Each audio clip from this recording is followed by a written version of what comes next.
నేను మనకు రీల్ పెట్టానండి. దానికి చాలా మంది రియాక్ట్ అయినారు. ఏంది ప్రాబ్లం అని అంటున్నారు. చాలా మంది ఆ రీల్ ను పూర్తిగా చూడలేదు. ఒకసారి ఈ వీడియోను పూర్తిగా చూడండి, మీకే తెలుస్తుంది ఏం జరిగింది. ఇది తమిళనాడు వేలూరులో ఉండేటువంటి సిఎంసి హాస్పిటల్. నేను మా నాన్నకు బాగాలేదని చెప్పేసి, అంటే పూర్తి సీరియస్ కండిషన్ కాదు, నడుస్తూ ఉన్నాడు. ఫస్ట్ టైం ఇక్కడికే ఎమర్జెన్సీలోకి మా నాయన తీసుకుపోయినాం. అక్కడ పెద్ద వ్యాపారం అని ఇక్కడ చర్చిలోకి హాస్పిటల్కి ఎంటర్ కాగానే ఫస్ట్ చర్చి పెడతారు.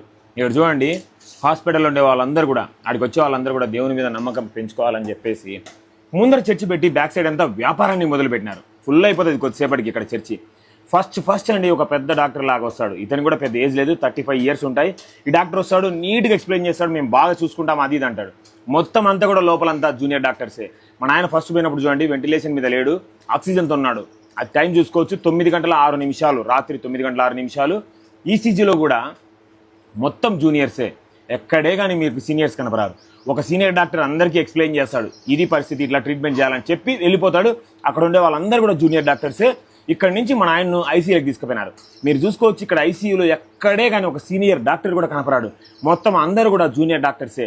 వాళ్ళందరూ ఆ సీనియర్ డాక్టరు కంప్యూటర్లో చూసి వీళ్ళ కండిషన్లు ఈ జూనియర్ డాక్టర్లు అప్లోడ్ చేస్తే, ఆ సీనియర్ డాక్టర్లు చేసిన దాన్ని బట్టి ఈ జూనియర్ డాక్టర్లు మెడిసిన్ ఇస్తూ ఉంటారు. ఎక్కడే కానీ ఒక్కరు కూడా, ఇక్కడ ఉండే వాళ్ళందరూ కూడా సీరియస్ కండిషన్లో ఉన్నారు. వాళ్ళందరూ కూడా, మా నాన్న ఇక్కడే ఉన్నాడు ఈ వార్డులోనే, అక్కడ ఖాళీగా ఉండే బెడ్ పైన మా నాన్న ఉన్నాడు. అక్కడ చూసుకున్నట్లయితే ప్రతి ఒక్కరు జూనియర్ డాక్టర్స్ వాళ్ళందరూ కూడా ట్రీట్మెంట్ ఇవ్వడం స్టార్ట్ చేస్తారు. వాళ్ళకి ఏం తెలియదు, ఏమంటే డాక్టర్ ఏం మెన్షన్ చేస్తాడో సిస్టంలో అది మాత్రమే. చూడండి, ఆ బ్లూ కలర్ డ్రెస్సులు వేసుకున్న వాళ్ళందరూ కూడా జూనియర్సే. ఎవరే కానీ సీనియర్ ఉండరు. అందరూ కూడా క్రిటికల్ కండిషన్లో వచ్చిన వాళ్ళందరూ కూడా ఇక్కడ. ఆ తర్వాత మా నాయన మొత్తం కూడా ఆడ చదవడము మొదలు పెట్టడం. ఈ స్టూడెంట్స్ కాదు, వీళ్ళు కూడా డాక్టర్లే, బాగా గమనియండి. వీళ్ళందరూ కూడా జూనియర్ డాక్టర్లు. అక్కడ అందరినీ పరీక్షించడానికి, మనుషులను టెస్ట్ చేసి వీళ్ళు విద్య నేర్చుకోవడానికి చేసే ప్రయోగం.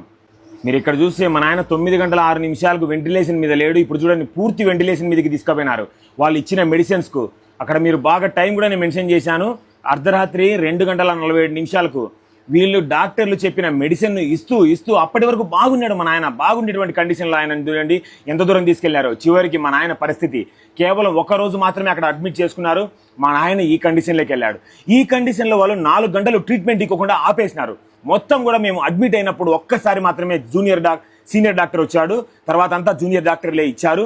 మా నాన్న పూర్తిగా కండిషన్లో 4 గంటలు ఆపి ఐసీయూలోకి తీసుకుపోయి మాకు చనిపోయినాడని చెప్పేసి రాత్రి 7:40 ఆయనను మాకు ఇచ్చారు. అప్పటికి కూడా వేయలేదు, మాకు 1:30కి ఇచ్చినారు. మా అమ్మ చూడండి, అర్ధరాత్రి ఆ టైంలో చుట్టూ తిరిగి నా సెక్యూరిటీ చుట్టూ బంగపోతుంది. ఏం చేసినారా మీరు ట్రీట్మెంట్, మా భర్తను నాకు ఇవ్వండి అని చెప్పి ఆ అమ్మాయిని తిరిగి పెడితే రాత్రి 1:30కు చూడండి ప్రాణాలు లేకుండా మాకు ఇచ్చారు. నాకు జరిగినట్లుగా ఎవ్వరికి జరగద్దంటే ఈ వీడియోని మీరు అందరికీ షేర్ చేయండి. సిఎంసి గురించి మీరందరూ తెలుసుకోండి, అక్కడ జరిగే ఫ్రాడ్స్ని గురించి, మోసాల గురించి.